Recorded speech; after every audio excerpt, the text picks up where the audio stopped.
Well, it is the second day of November 2022. Good evening and welcome to Newswatch on Hope TV, the station where you look and live. I'm Tess Njenga and our sign language interpreter is Boniface Mureithi. Kenyan peacekeeping troops are set to join the East African Community Regional Forces contingent for a mission in the Eastern Democratic Republic of Congo. Speaking in Embakasi Garrison when he flagged off the KDF troops, President William Ruto said the deployment answers to a call for collective efforts to ensure sustainable peace in the East African region. As Grace Wangoi now reports, the Eastern DRC hostilities have been initiated by armed forces and rebel groups in the region that target security agencies and civilians, a matter that has seen thousands dead and others flee the country. The Kenya Defense Forces troops are ready to embark on a mission in Eastern Democratic Republic of Congo, DRC, in efforts to support the DRC armed forces in maintaining peace and order in the hostile region. The troops, who will be situated in Goma, Eastern DRC's largest city, under Commander Daniel Rotich, are part of Eastern Africa Community Regional Forces EACRF contingent that will be in DRC for the peacekeeping mission. President William Ruto, who handed Kenya's flag to the troops, said the deployment will help quell violence in the region, noting that the country has for years experienced violence propelled by armed groups and rebels. We are proud to flag off a national contingent whose readiness for mission is at its highest ever. Our national and regional community holds tremendous potential to unite hundreds of millions of people in quest for shared prosperity. Additionally, Ruto noted that it was the region's country's collective responsibility to ensure all nations are experiencing peace, adding that his government will fully facilitate the troops. Sentiments that were echoed by Chief of the Defense Forces Robert Kibochi, who expressed optimism that the troops will offer humanitarian relief to groups affected and will help the DRC troops maintain law and order in the region. In collaboration with humanitarian agencies to continue humanitarian relief to populations affected by armed groups, including internally displaced persons. Second is the support of the DRC Armed Forces in concretizing and maintenance of law and order. I have assured the CDF of the government's firm support to the Kenya Defense Force in the excellent work you continue to do for our country in various fields. These noble and patriotic tasks include peace support operations like the Africa Transition Mission in Somalia, the United Nations Force Intervention Brigade in the DRC, as well as the upcoming East Africa Regional Force for defending our collective borders. We are committed to do our part in providing resources to equip you to shoulder this solemn responsibility of defending our country and contributing to regional and international peace. Interior CS Ndwale, who was also present, noted that Kenya is ready and willing to ensure peace is maintained in the East Africa region. DRC is a member of the East African community, and DRC is within our neighborhood. So it's in our interest, our national security interest, it's in our economic interest, it is the interest of everybody. The East African heads of state made a commitment that they would seek to finance as much of this deployment as they can within their current resources. We have been working very hard to mobilize the international community to support the East African force, because the idea is not to leave this burden just on East Africa, because as you heard His Excellency the President say, this is a commitment not just to East Africa, but to the region and to humanity. Burundi has already sent its forces to DRC to fight the Red Tabara rebel group in parts of southern Kivu, and the Ugandan army UPDF continues to fight the rebels of the Allied Democratic Forces ADF in parts of northern Kivu. However, the DRC Congo government announced on Saturday that it was expelling Kigali and Kinshasa over claims that Rwanda is supporting M23 rebels who are part of the rebels causing tension in the region. Accusations that Rwanda's government has denied with President Paul Kagame, saying that his government is committed to peace and stability in the region.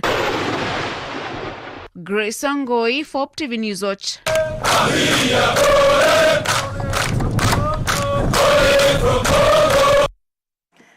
Thank you, Grace, for that report. Now, Information and Communication Cabinet Secretary Eliud Owalo has condemned crimes against journalists, saying the Kenya Kwanza government holds the safety of journalists dear. Speaking during the International Day to End Impunity for Crimes Against Journalists, he urged the media to have a constructive dialogue with the government in cases where the sector has divergent opinions. In his first official duty as CS, Owalo noting that the media shapes and influences the agenda of the society and called on the sector to guard against rogue individuals to protect the public against misinformation.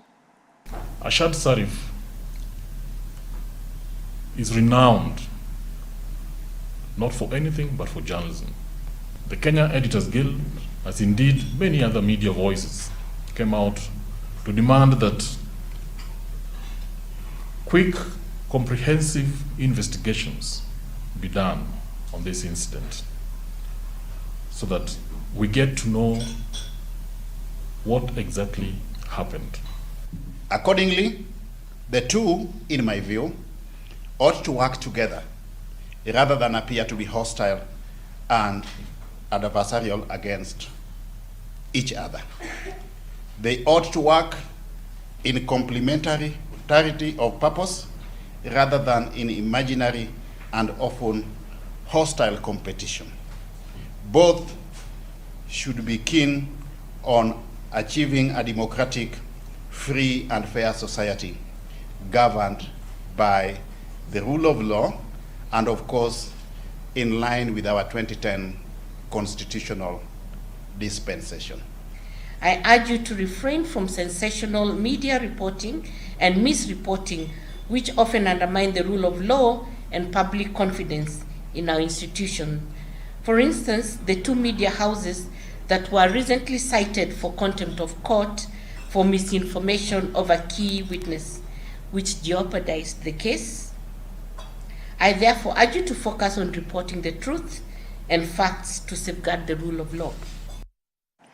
Now, Machakos Governor Wavinya Ndeti has vowed to diligently serve the people of Machakos County to attain development goals. Speaking in Matu Town during the ongoing public participation for the county integrated development planning process happening in all 40 wards in Machakos County, Wavinya said that she will prioritize the needs of the people and work closely with the national government to meet those needs. At the same time, Wavinya urged Machakos residents to take advantage of the short trains that have started in the region. Resources zote za serikali, especially za county government ya Machakos, zikuje katika county government ya Machakos kutoka national government, na sisi kama watu wa county government of Machakos, tukipata pesa zetu katika county government ya Machakos, tutatumia pesa zetu vizuri.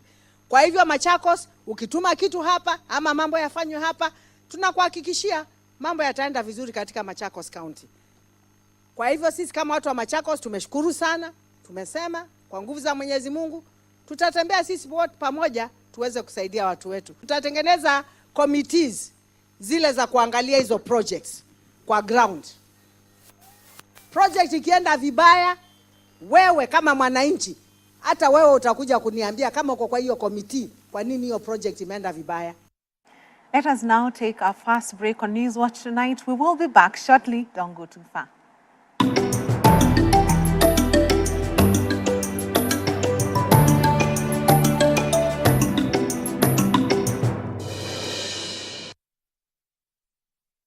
Hope TV is where you look and live. with an excellent selection of the best Christian programming consisting of local and international content of inspirational stories, talk shows, Bible commentary, youth, health shows, children entertainment, contemporary gospel music, extended times of worship, live broadcast, news, movies, drama, Christian ministry programs, and so much more.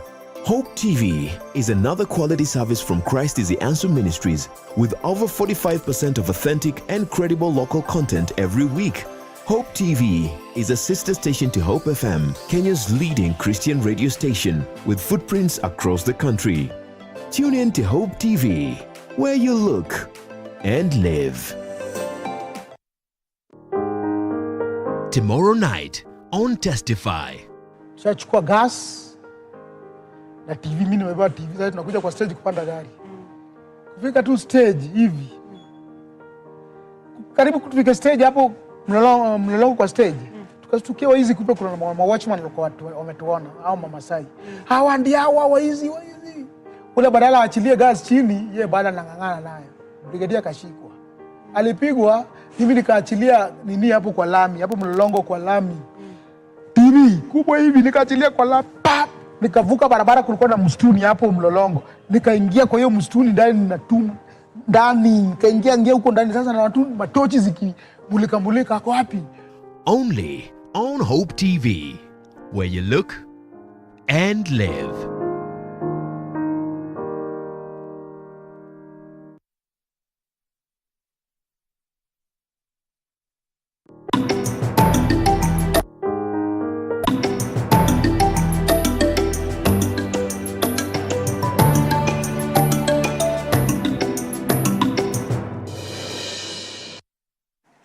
A very warm welcome back.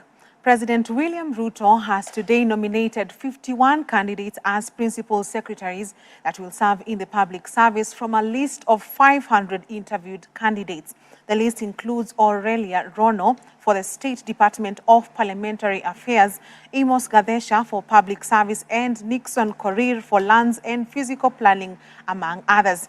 As Kennedy Kimani now tells us, various nominees that served during the reign of former President Uhuru Kenyatta have retained their seats, including Medical Services nominee Peter Toom, I beg your pardon, his basic education counterpart Belio Kipsang, and Charles Hinga for Housing and Urban Development. The nominees will proceed for vetting by the National Assembly. President William Ruto has nominated 51 principal secretaries to serve in various state departments. In a release signed on Wednesday by the Chief of Staff and Head of Public Service Felix Koskei, the release states that appointments were done following the recommendation of the Public Service Commission. Notable appointments include 11 women and 6 principal secretaries who served during the reign of former President Uhuru Kenyatta. Notable among the nominees is the current PS in charge of Regional and Northern Corridor Development, Dr. Belio Kipsang, who, if approved, will head back to Education Ministry, where he will be in charge of the State Department for Basic Education. The other 5 PSs include Chris Kipto, Charles Hinga, Harry Kimutai, Peter Toom, and Julius Korir. August election losers who clinched the top positions include Nixon Korir, Jonathan Moeke, Alex Washira, and Beatrice Inyagala. The president has forwarded the names to the National Assembly for consideration and approval. Kennedy Kimani, Hope TV Newswatch, Nairobi. Thank you, Kennedy, for that report. A drought-stricken community at Magogoni area in Kauma Sub-County, Kilifi County, will now have access to free water after establishment of a water project by a new investor. The Chinese investor CMKI Mining Investment Kenya Company Limited is setting up a factory to process manganese minerals and will therefore also create jobs for the local community.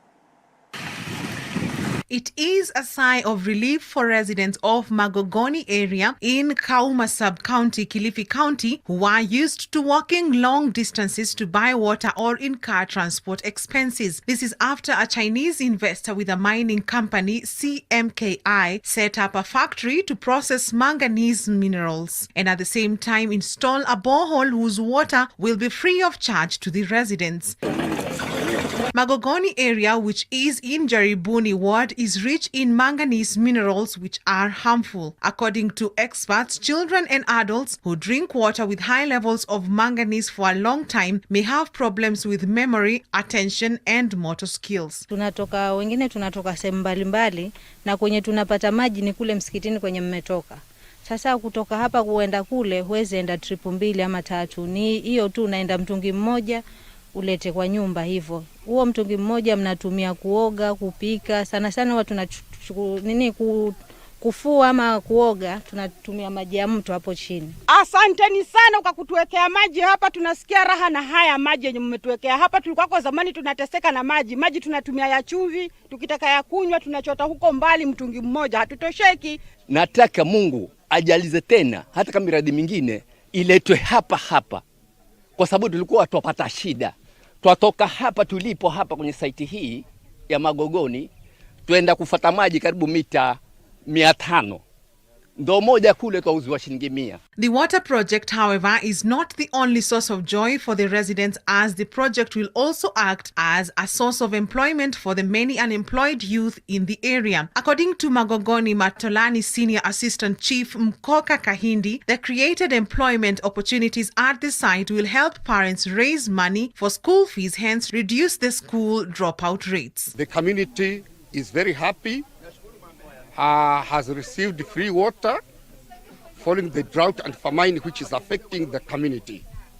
At the same time, it has promised to employ the locals to access job opportunity, of which from their earnings will help them to assist in education. Additionally, the managing director of CMKI Mining Investment Kenya Limited, Mo Jinki, said that they will continue helping the community as the business gets better. He hopes that the company will be able to employ more people in the 10 years they will be in operation in the area.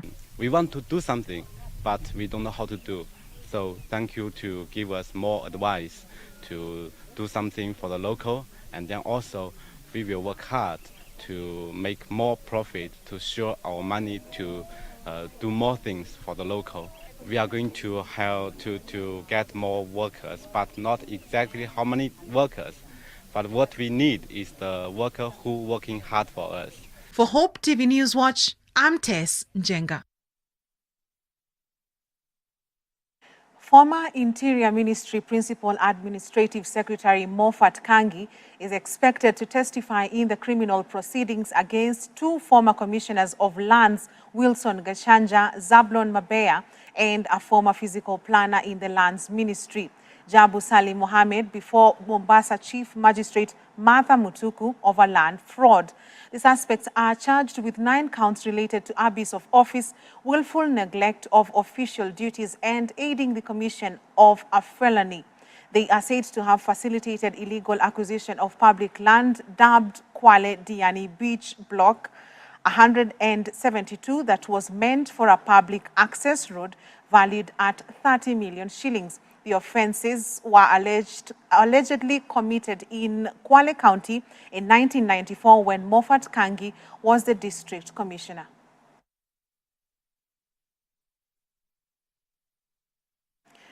Moving on, Siaya Governor has hailed the United States Africa Development Foundation, USADF, for supporting the construction of a community mini hydroelectric power plant in Ugunja Sub-County. Orengo, who was speaking in his office after meeting top officials of the USADF from Washington, D.C., said the financial support amounting to $1 million has led to positive change in the lives of close to 300 homes within Magoya, Konjira, and Hareka villages. The hydroelectric power plant is saving the residents from the effects of carbon monoxide, nitric oxide, sulfur dioxide, and other harmful particles that increase risks of respiratory diseases. I think that the project you have undertaken in Magoya in Ugunja Ward has changed positively the lives of the people, because I know the area.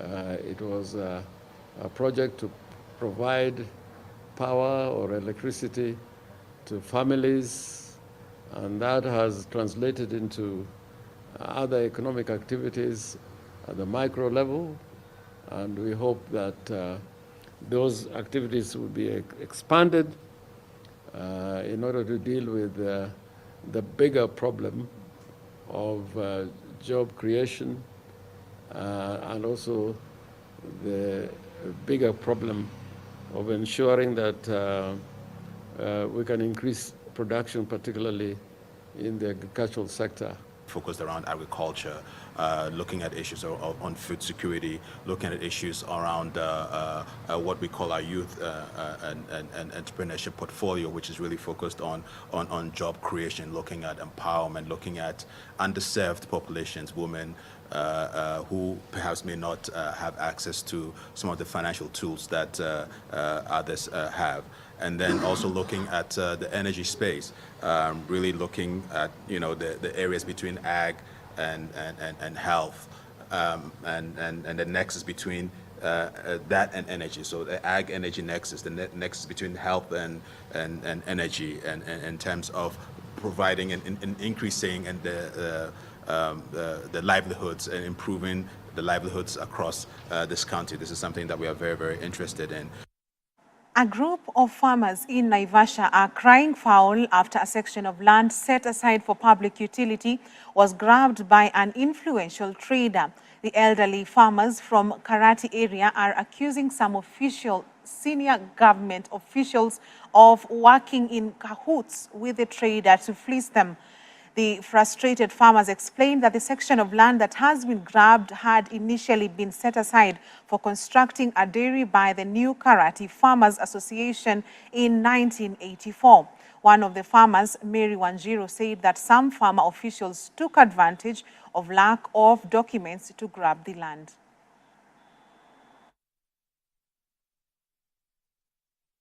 Hizi shamba za public wakati zinagaiwa, lazima kulikuwa kuna wachwa sehemu za kuwekwa maderi, shule na kila kitu. Vile watu wa kampuni wakitaka kufanya kitu, hawataingia kwa mashamba ya watu. Watachukua land commission, hiyo land ya public, wafanyie kile wanataka. Madam, hii shamba ya Kariuki alinunua kiasi gani?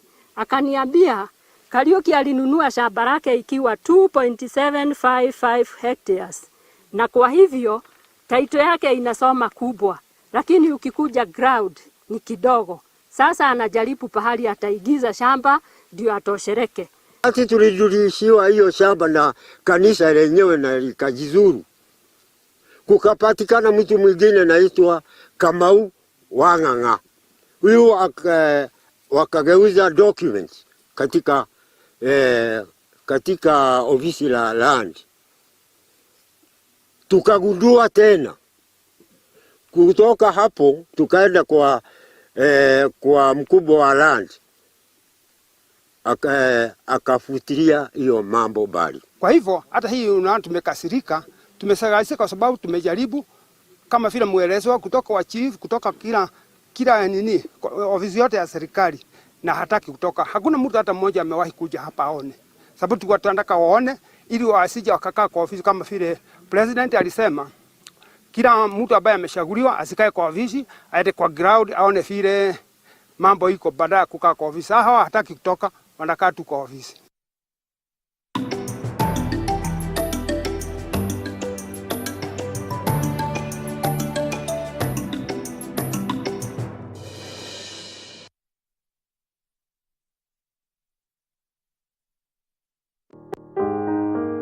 Tomorrow night on Testify.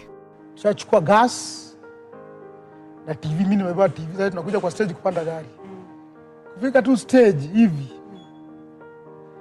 Karibu kufika stage hapo mlolongo kwa stage. Tukashtukiwa hizi kupe kuna watchman walikuwa wametuona au Mamasai. Hawa ndio hawa hizi. Ule badala aachilie gas chini, yeye baada anang'ang'ana nayo. Brigadier kashikwa. Alipigwa, mimi nikaachilia nini hapo kwa lami, hapo mlolongo kwa lami. TV kubwa hivi nikaachilia kwa lami. Nikavuka barabara, kulikuwa na msituni hapo mlolongo. Nikaingia kwa hiyo msituni ndani na tumu. Nikaingia huko ndani sasa na watu matochi zikimulika kwa wapi? Only on Hope TV, where you look, and live.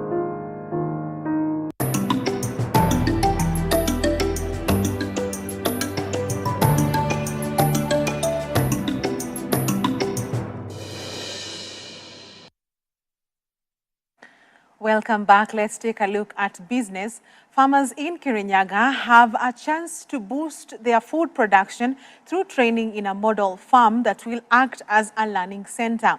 The model farm at Gathigiriri in Mwea has been established with the sole idea of showcasing the envisaged transformation from subsistence agriculture to focused and commercially market-oriented farming.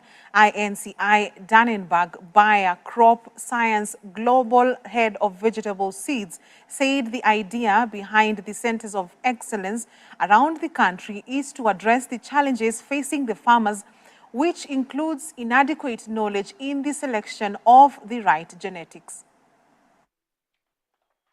Good stuff. The Center of Excellence is really about the opportunity for us to not only showcase our seeds, but also our crop protection, our technology, but not just to provide that to the grower as is, but to provide that with knowledge, to provide that with sharing the opportunities for really getting the most out of the technology that they're deploying.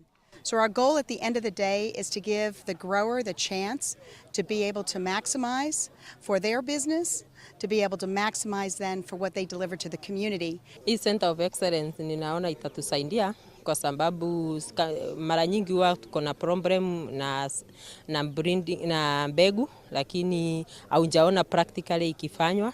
Unafikiria ni wewe unakosea mahali unafanya, lakini sasa tukikunja hapa tutakuwa tunaona where we are going wrong, where we can improve, where we can add more effort, na which one to do and which one not to do. Ningeomba wakulima wa Mwea waweze kutumia hii Center of Excellence vizuri, waweze kunufaika, waweze kuendelesha maisha yao na pia kuinua ukulima yao. The private sector faces significant exposure to climate risk through its assets, operations and supply chains. This is according to KEPSA Deputy CEO Martha Cheruto, who also noted that it was crucial that private sector invest in climate risk management.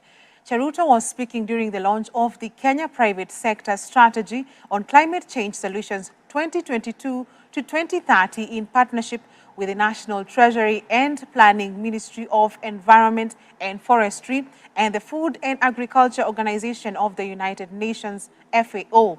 The strategy aims to promote coordinated and inclusive implementation of business climate change solutions of 4 pillars, that is climate change mitigation, climate change adaptation and resilience, climate information and capacity building, and public-private partnerships for climate change.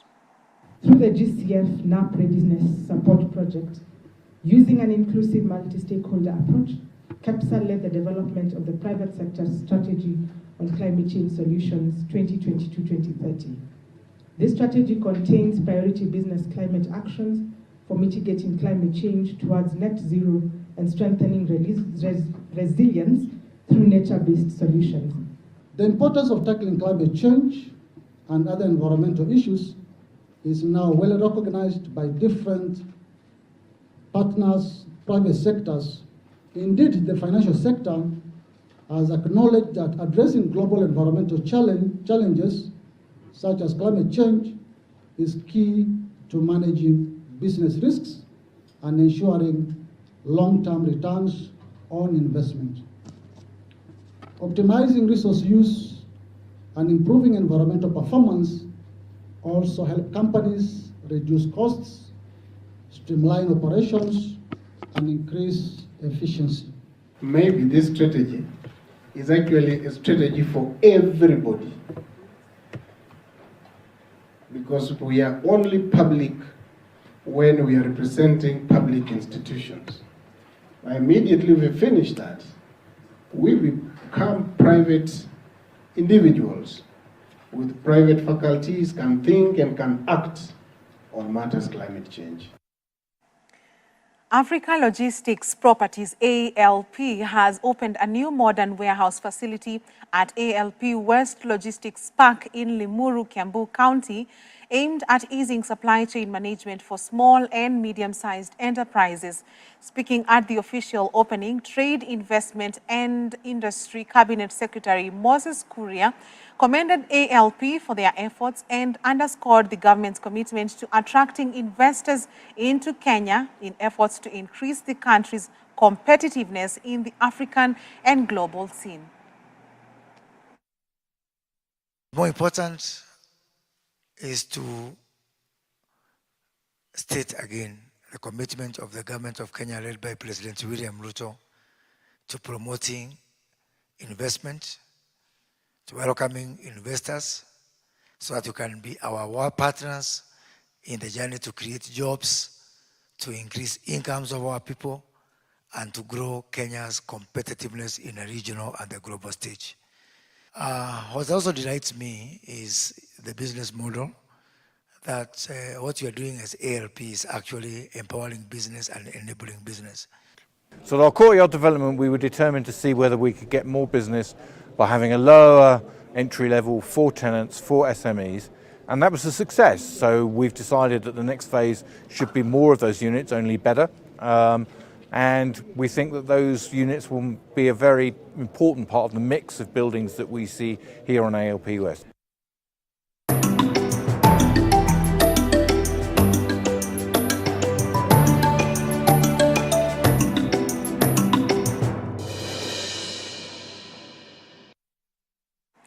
Now in sports, Kenyan athletics is mourning legendary athlete Wilson Kiprugut.